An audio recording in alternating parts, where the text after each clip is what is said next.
This is Tuesday Night Live with Pastor Roy Marcellus, where we talk about finance, career, relationship, family, and everything in between so you can live a purposeful life. Good evening, everybody. Welcome to the second installment of Tuesday Night Live with Pastor Roy. You know what? If this is your first time joining us, well, welcome. Basically, if you don't know what Tuesday Night Live is all about, Tuesday Night Live is that every Tuesday I will come to your home and we will bring topics that are so relevant and answering real-life questions that you may have during this season. And we want to package it in the most clear and practical way possible. We want to apply both faith and also wisdom in our daily life. We're going to talk about things like money, we talk about career, we talk about relationship, we talk about business, and we talk about saving and budgeting. You know, in fact, last week we were talking about Budget 101, get on a budget. If you missed it, head down to our website. It's actually available on demand, and we actually make budgeting tools for free available for you as well. And all I can say is wow and thank you. We received so many great feedbacks. Our team received so many great feedbacks from people all around the world.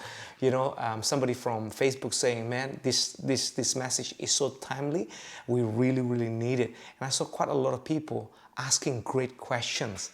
In fact, this season, this episode, we're gonna package it in a question and answer, so that because I believe this question are really gold. This question is very good, and we want to help other people by answering this question.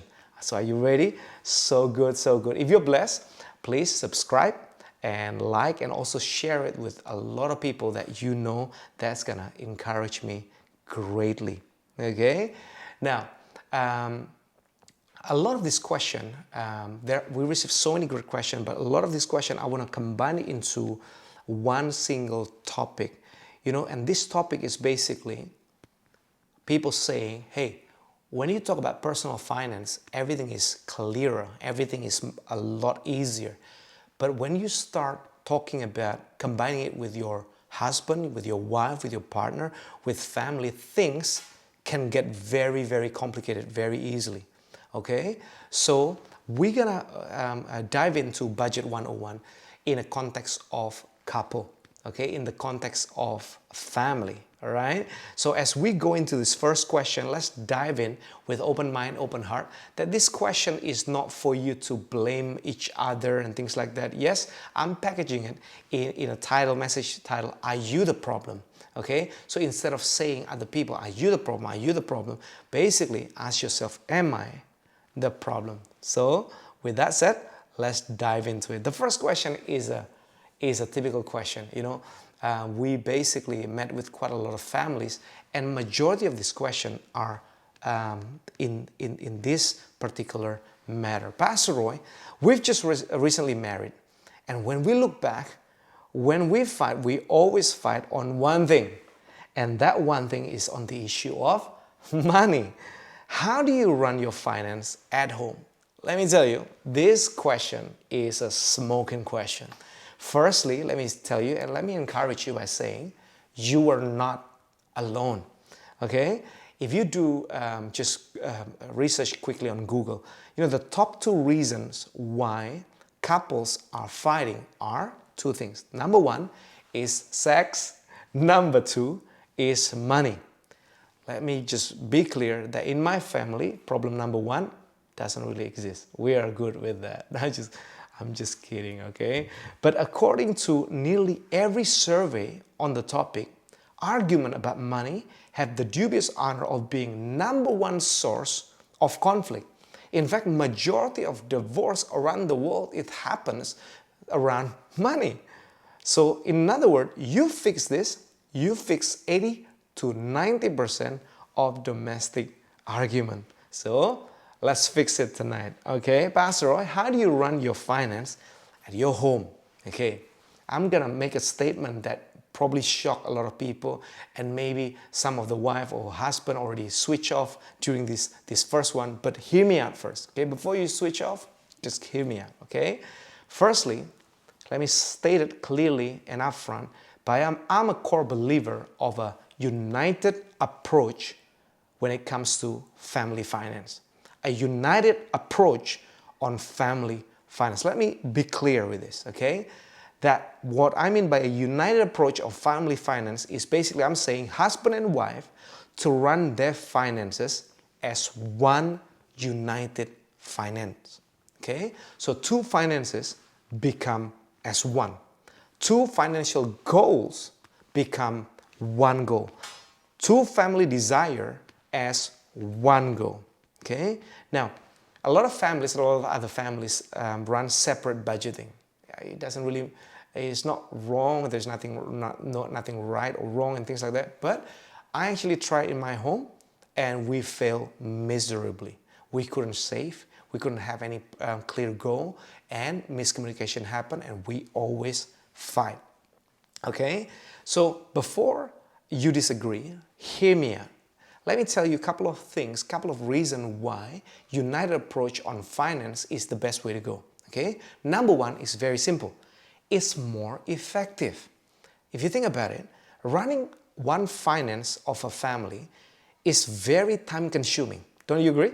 It's very time consuming. It's putting it budget, putting it goals, putting 10, 20, putting it the actual every single night. It's time consuming. My question, why do you run two in your family? It is more efficient. Number two is with running a united finance approach is basically you can have a greater financial goal as a family. Okay? Now, as a family, as my family, we always want to be a property investor. Now, if you live in Australia, being a property investor is not that easy. It's very hard. You know, one house could, average house in Sydney will cost you $1 million. And then your salary, average salary of every household is probably $120,000 in Australia. So it will take you literally 20, 30 years just to get one property paid off, right? So if you want to have a greater financial goal, you gotta attack it as one unit, okay? Now, we always want to have pay off our own primary residence, which is this house, okay? How can we do it as one person? You tell me about it, okay? Because two is always better and stronger than one. Your goal may be property. Your goal may be big family holiday. Your goal may be giving to the poor. Whatever your goal is, these big goals can never happen, be achieved by one person, but you can achieve it faster and stronger when you do it together. Okay, so it's more efficient. Number two, you can have greater financial dream and goals. Number three, it will shut most of family arguments. Come on, somebody, okay? Because it's no longer my expenses. If you think about it, it becomes our expenses. It's no longer my challenge, it becomes our challenges.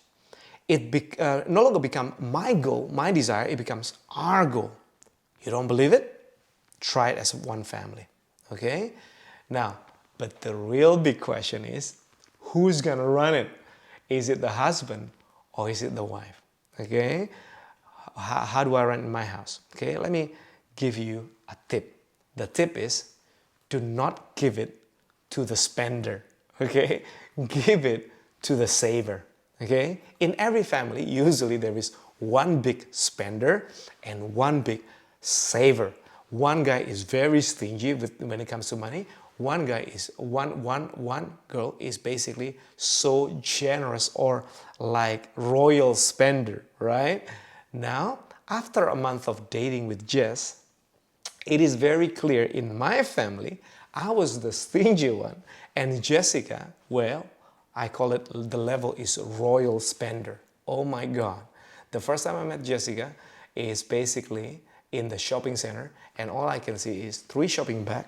It's like, and then she walked like that and I said, oh my God, this girl is a big, massive spender. But I think majority of your wives, come on somebody, is a big spender, shoes, bags and everything like that. But in a simple point, don't give it to the spender.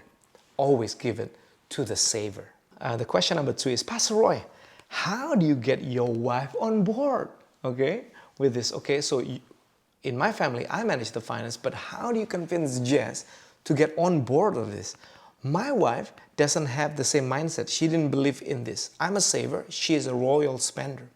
Well, let me tell you, it's very easy. Man, grow a backbone and tell your wife what to do. I'm just kidding. All of us Asian husbands, deep down, we're all afraid of our wives. Come on, somebody shout amen. All right? Outside our home, we're tough, okay? But at home, I'm sorry, darling. Whatever you say, darling. No, but seriously, okay? Number one challenge of any budgeting is to get everybody on board. I bet you. Number one challenge is to get everybody on board, especially when some of the wives are earning more than the husband. It's very hard to convince the wife to get on board, right? But let me tell you why, deep down, why is it so hard? Okay? Let me tell you, because trusting others with your money requires the highest level of trust. If you think same thing with our life, trusting and following Jesus. The first level is your word, because talk is cheap. I love you, God. I want to follow you, God. Everybody can say that, right? Second level is your action. It's harder. But the last level, the hardest level, is trusting God with your money. When we decided to go as a full-time as a senior pastor, I remember that day, I wrote my back to the office. I cried. I typed an email to my client. I cried. I don't know why I cried, but now I understand why I cried. Because there is a string between your wallet and your heart. The Bible says in Matthew 6 verse 21 says, for where your treasure is, there your heart will be also. Okay? So let me tell you breaking news. Your wife won't let you run her finance simply because you haven't developed enough level of trust in you. Okay? Now, what a downer. But I'm not gonna end there. Let me tell you one tips that will change that. And this tip is called flip the table. Everybody shout, flip the table, right? Hear me out, okay? When I first asking Jessica to basically, hey, why don't you send me your salary and let me manage it? So in other words, even her never ever see her own salary. Her own salary come to her account at first, and then it's just a transit, and then come to me and let me manage it. Now at first, that idea, she's saying, are you crazy? It's not gonna happen, right? So you know what? God gave me a wisdom, and I said to Jess, okay, you haven't trust me that much. Let me flip the table. I will let you run my finances. So every single month when I receive my salary, I'll send it to your account. She said, oh my God, I can see that Jess' face was so embarrassed and changed straight away. And she said, you would trust me that much with your money? And then I was hoping, said, okay, if that's the case, I'll trust you. But you know what happened? She said, okay, let me manage your money. Oh my God, let me tell you, that wasn't the answer I was hoping for, okay? But I gotta be a man and swallow my own words. So I let her run our family finance for months. But guess what happened? At the end of every month, I ask her a simple question, okay? When you do your budgeting, you know your run rates. We talked about this last week. You know your run rates. So I ask every month. I said, okay, our run rates, let's say saving rate is $1,000 a month, okay? And I ask her, where is that money? Okay? And you know what Jessica says? Jessica says, I don't know. I think it goes here. I think it goes there and things. I'm not sure. And then I said, okay, no problem. Next month, let's do better. Okay? So I kept trusting her. Okay? Until one day, she came to me and said, this is not fun anymore. How will you run it? You do it. Okay? You see, I sacrificed 3 months of our family finances. But because of that 3 months, for the last 10 years, I ran my family finances. And we live happily ever after. Question number 3. There are so many people is actually sending this question, all right? Pastor Roy, My husband just lost his job. We are panicking. What should we do with our budgeting? Let me tell you, that is very, very hard question. But you know what? I'm actually going to defer answering this question until our next episode. What to do. Next episode, I'm going to talk about what to do when you lose your job. Okay? So I'm going to list things that you can do to increase your income as a family. You know, one day I did this with one of our leaders, and you know what? He drove with his wife back home crying, and he said to me, I wish I heard this kind of advice 20 years ago. Now I am 60 years old and I could not reinvent the wheel. I cannot restart my past. But I thank God for you. I'm going to teach this to my sons and daughters. So buckle up for next week. It's going to be so powerful. I'm going to close with the fourth question, which is the last question. Pastor Roy, how did you adjust or make changes to your budgeting since you're transitioning from a high-up corporate world to a full-time ministry salary? You know, for those of you who don't know, the last 8 years I've been the global sales director for a company, Australian property developer.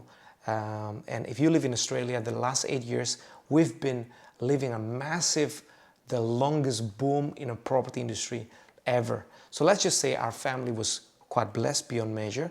Now the question is, how did I adjust from that kind of income, that kind of lifestyle, into a salary of pastor, which is like 80% or 90% cut? You know, I believe this question is gold simply because it will help a lot of families to go through this time of market shrinkage. Before I start, I want to encourage you that this is just a season. This is just a temporary.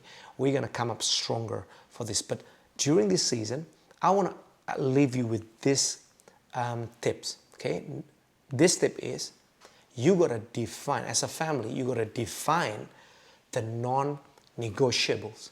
You got to define clearly what are negotiable in your life and define clearly what are the non-negotiable in your life. You know, in our life, we got a list of negotiable and the list of non-negotiable. And a lot of us, we can't survive through this market when this is not clearly defined. When things are blurred, there is miscommunication, there will be fights everywhere, and our budget goes to the drain. Okay? A lot of people says that overseas holiday is non-negotiable. As a family, we have to go there. It keeps us sane.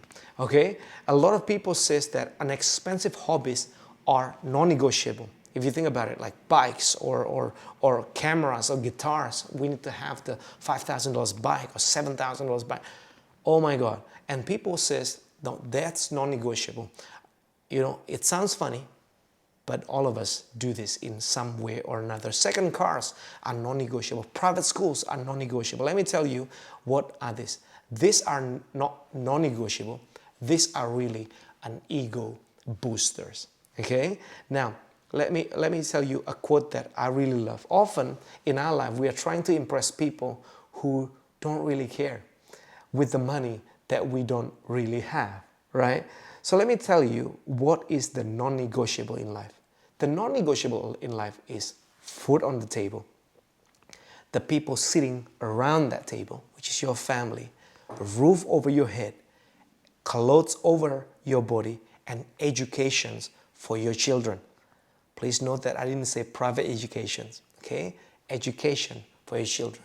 I'm going to go deeper in the future episodes on how we can, as a family, we tweak our budget so we can basically serve God and following our calling in life.